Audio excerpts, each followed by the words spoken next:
안녕하세요, 알제트입니다. 이번 질문은요, 초등학교 학생들의 영어 실력을 입시 영어 관점에서 바라본다면 어떻게 평가할 수 있느냐인데요. 초등학생이지만 무척 실력파인 학생들이 분명 있을 겁니다. 특히 해외에서 좀 살다 왔다든지, 어린이 영어 어학원 최상위 반이라든지, 이런 경우는 고1 교육청 고사 점수가 경험상 무척 좋더라고요. 만약 그런 학생의 경우 고등학교 가서 공부를 잘 할까요? 쉽게 말해 내신 점수를 잘 받을 수 있을까요?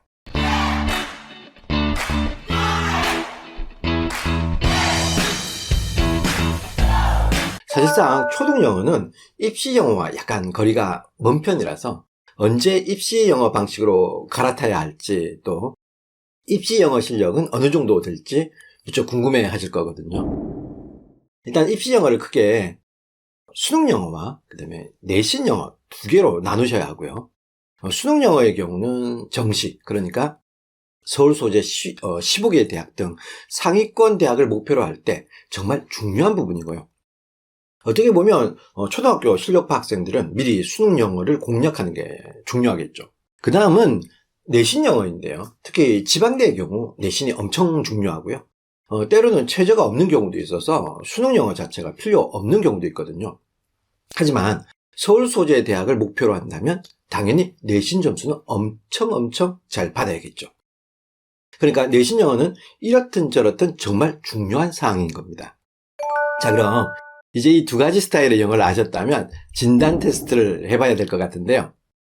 어디서나 쉽게 구할 수 있겠지만 귀찮으실까봐 여기 아래 댓글창에 제 영어 카페로 고1 영어 교육청 시험지와 듣기 파일을 링크를 걸어놨거든요. 나중에 출력하신 다음에 듣기를 먼저 틀어주신 다음 거기다가 50분만 더 하시면 됩니다. 그러니까 70분요.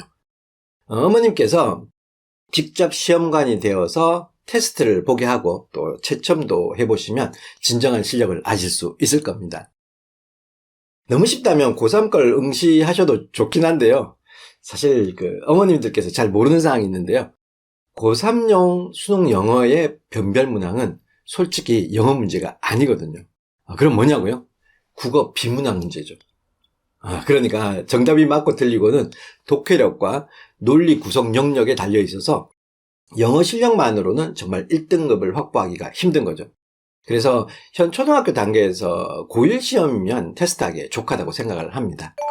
두 번째 진단은 내신 영어일 텐데요. 내신 영어는 각 학교별로 출제 스타일이 달라서 가늠하기는 좀 힘들지만 기출 문제를 중심으로 문제를 직접 제가 한번 편집해 봤거든요. 이것도 아래 링크를 이용해서 소수령 문제를 다운받으신 다음에 시험을 응시해 보면 실력을 아실 수 있을 겁니다. 소수령은 완벽히 적기는 힘드니까 감점을 덜 당하는 방식으로 응시를 하시면 됩니다. 최선을 다하면 된다는 거죠.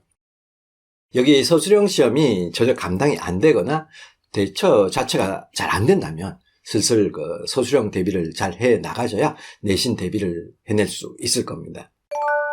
자, 그리고 모든 시험을 다 치고 나서 뭐가 약점인지 확인하는 과정도 필요하거든요.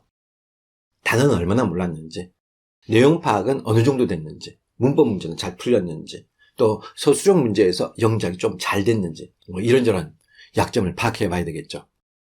그리고 나서 중등과정 커리큘럼은 바로 이 영상에서 각 파트별로 책을 소개해 드리고 있으니까요. 참고하시면 되겠고요. 고등과정 커리큘럼은 바로 이 영상에서 큰 로드맵을 가지고 책을 추천해 드리고 있거든요. 근데 마지막으로 당부 말씀드리고 싶은 건 초등학교 때 영어 실력 진단 결과를 너무 진지한 각도로 바라보시면 안 될 것 같습니다.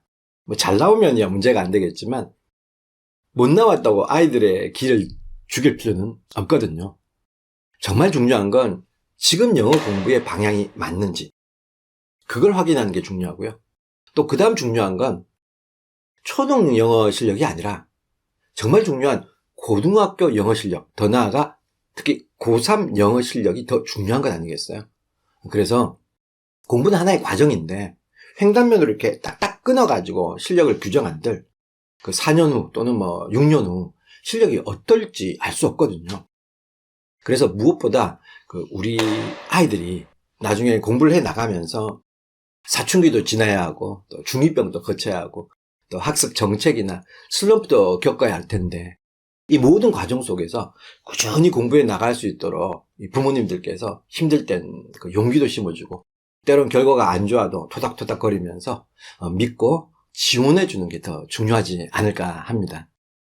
답변이 되었으면 합니다.